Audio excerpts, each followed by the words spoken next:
DJI RS3 Mini is claimed to be the king of small gimbals for mirrorless cameras, but what if we compare it to $110 cheaper option, Moza Aircross S?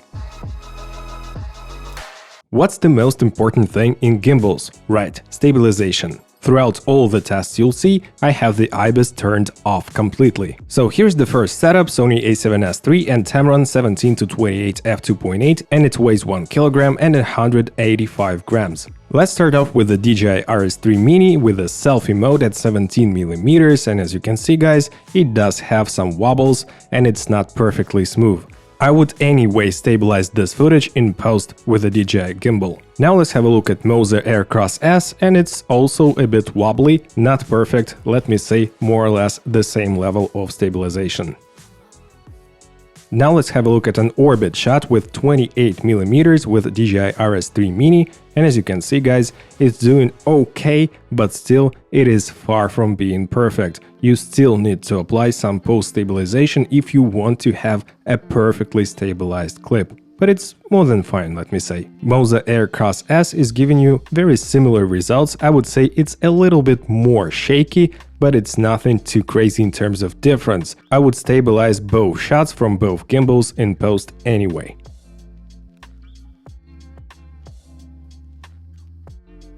Now let's have a look at the work of joysticks. The settings are set to the smoothest, the lowest speed and the smoothest sensitivity, and as you can see guys, it's pretty jerky if you push it hardly and you need to press it really gently to get more or less smooth shots. Both gimbals are showing very similar performance with the joystick. I would not use the joystick for smooth panoramas. To make a smooth panorama, I would put the gimbal into the smoothest settings in terms of pan follow movement and simply twist my wrist a little bit. So for joystick work, it's also a draw here, they're showing very similar performance. The payload of DJI RS3 Mini is claimed to be 2 kg, and here's the setup at 1.8 kg, the Nikon 24-70 f2.8 lens, and as you can see, I have all the axes at its maximum, but still we cannot achieve a perfect balance with this big lens and a little adapter for the Sony E-mount. But still it does work, the load for the tilt axis is pretty tough. So now we're at 70mm with this really heavy setup, and as you can see there is a lot of jitter and shakiness, and all in all the quality of stabilization is not the best. It does require post-stabilization, a lot of it to be honest. So let me say it does work, but it's not working perfectly fine. And if I'll be running with my best ninja walk possible, you can see that it's almost unusable, let me say. So keep that in mind guys, the heavy camera setups are not the best choice for this gimbal. But I have to say that we're able to balance this heavy setup and even have some clearance. Moza Aircross S is noticeably lighter itself at 736 grams with the tripod feet attached, whereas the DJI is almost 250 grams more heavy. Now let's make a side-by-side comparison. With the Moza I'm using Sony a6300 and a Viltrox 13mm lens, 1 kg of weight, and with the DJI RS3 Mini I'm using the same setup, Sony a7S III with Tamron 17-28. And I have to mention, in all the tests, both gimbals are perfectly balanced and auto-calibrated before each test. And both gimbals have the latest firmware update. So here you can see the Moza Aircross S at the left and DJI RS3 Mini at the right. The setups are really close in weight, and as you can see guys, the stabilization level is really similar. I would even say that the DJI is a bit more jerky in this condition. So what do you think guys? Please share your thoughts in the comment section below, which gimbal does show the best stabilization. And here is a full screen mode of the Moza Aircross S, so we can have a look at the corners, and here is a full screen mode of the DJI RS3 Mini. Have a look. Now I am running with my best ninja walk, let me say, and as you can see guys, both gimbals are jittery, and let me say that the DJI gimbal is even more jittery than the Moza Aircross S. So if you want to run with your gimbal, just to use Catalyst Browse to add some stabilization in post, or active steady shot or something else. And the underslung mode, really close to the ground. And here is the full screen mode, so you can see the level of stabilization of both gimbals. And let me say guys that the Moza is looking better in this case. What do you think? And guys, I have to admit, as I said before, that both gimbals require post-stabilization in all the cases. So for the stabilization quality, I would put them kind of similar, maybe 6.5 for DJI and 7 for the Moza. So now let's talk about the kit of DJI RS3 Mini, and you get not a lot of things. Compared to Moza, which has a super good, cool looking bag, and it's big enough to fit a camera and the lens and your audio equipment as well. And also in the kit of Moza you'll get a phone clamp, but you can purchase a hardshell case for DJI and it will be twice as pricey as the Moza. So in the kit of DJI we get a USB-C charging cable, an extra screw, also a proprietary plate which looks like Arca Swiss, but you cannot put an Arca Swiss plate to the gimbal, a plastic and pretty good quality tripod feed, and the gimbal itself. And also a very nice little cable for camera control. Speaking of camera control, if you connect your camera to the gimbal with a cord, for instance my Sony a7S III, you'll be able to record, and also to rack focus, for instance, with the wheel up front, as you can see in this example. Also guys, you can reassign what the dial does. For instance, you can change your ISO, as I show you in this example. You can change the aperture, you can change the shutter speed, and also you can change the roll axis rotation. So it's a very welcome addition, but I don't like my camera being plugged into a gimbal with a cord. That's just my way of thinking. But also you can wirelessly control your camera with Bluetooth. So if we connect the camera to a gimbal, we'll be able to start and stop recording with the record button, as you can see in this example. And also you'll be able to use the dial to use clear image zoom, or basically digital zoom, in your a7S III camera.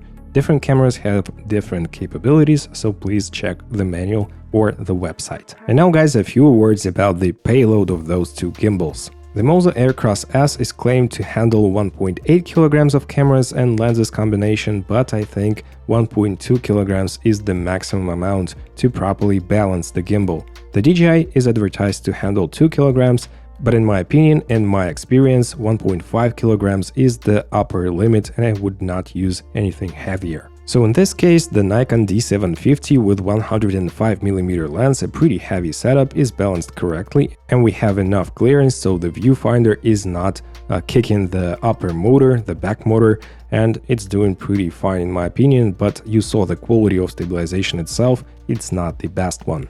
The Moza Aircross S is a perfect camera for something like FX30 or A6000 series, so there is no viewfinder and the back motor is not hitting it.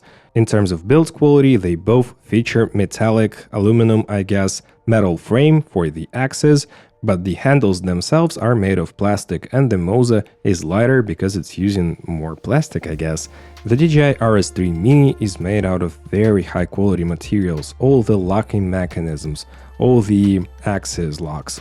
Everything is just screaming top-notch and highest possible quality. I do enjoy using this product, the build quality is superb, and also it features pretty big and responsive touchscreen, which speeds up your workflow a lot. And let's not forget about the NATO rail, so it's easier to add accessories to this gimbal, whereas on Moza we don't have any attachment points. And both gimbals do feature a vertical shooting mode, so on DJI you simply replace the plate, and on the Moza you detach the L bracket and put your plate straight onto the side motor. And here is the size comparison side by side, they are more or less identical in terms of size. The Moza on the other hand is made out of plastic mostly, the lower part of it, but still the quality is pretty decent. I like the axis locks, the screen is fine and okay, and I'm not really complaining about using the screen with the dial, with the joystick, and all in all the Moza is built okay. For the money, it's more than fine. I'm not really sure about the tightening mechanisms, they are not super secure in my opinion, but the axis locks are great, so all in all I would say it's a 7 out of 10 build quality, whereas the DJI is 10 out of 10. In both gimbals we have a lot of controls with the gimbal itself without even using the app. We have the automatic calibration function, all the speeds, the smoothness settings, and all the things you'll ever need to work with a gimbal without an app. The DJI is doing better in this term, it's easier and more functionality with the gimbal itself, and the app is also a bit better on DJI. The Moza app is fine, but it's nothing too crazy and I would not use this app on a daily basis, let me say guys. So DJI gets a point here. And now guys, let's walk through the pros and cons between those two gimbals. First, let's have a look at Moza Aircross S. It has an awesome bag and overall kit. It has better stabilization, at least in my tests, 7 out of 10. It's 250 grams lighter than the DJI, weighing 750 grams. It has true Arca Swiss compatible plate, so you can use any Arca Swiss plate with this gimbal. It has a vertical mode, but they both have vertical mode to be honest. Also, it's only $260, bag included. It has good build quality, battery life is 1000 mAh and it's stated to be 8 to 10 hours, and it's really close to being truth because I've used this gimbal extensively and it does show me around 8 hours of battery life.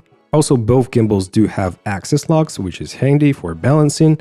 As far as negatives, this gimbal only gets about 1.2 kilograms of payload and only for smaller cameras and lens setup, as I said you before. And the app and overall controls on the gimbal are okay.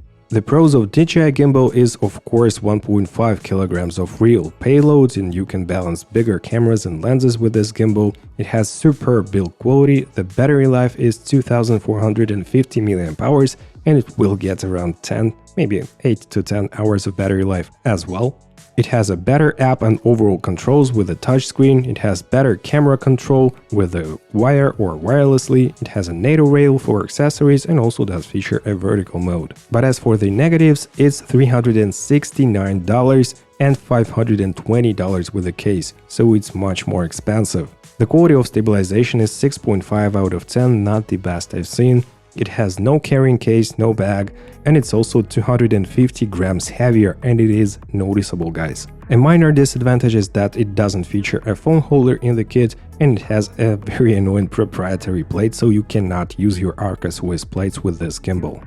To conclude, if you use smaller camera setup like Sony a6000 series or even FX3, a7 IV, a7S III with lenses about 600 grams or less, Moza Aircross S will work just fine for you. You'll save a good amount of cash, it's overall lighter, has great carrying bag, and quality of stabilization is more or less the same as the DJI's. With both gimbals, you'll absolutely have to stabilize your footage in post, no matter how good your Ninja Walk is. But if your camera setup is more than 1.2 kilograms or you use bigger lenses like a 24-70 f2.8 lens, and especially lenses with extendable barrel, but you still want a relatively lightweight and compact gimbal, the DJI RS3 Mini is a great option for you. To me personally, the Aircross S is an obvious winner because I don't need anything bigger and heavier than my Sony a7S III and Tamron 17-28 2.8 lens on a gimbal. And the gimbal weight difference compared to DJI RS3 Mini is also noticeable, plus I love good quality bags and carrying cases.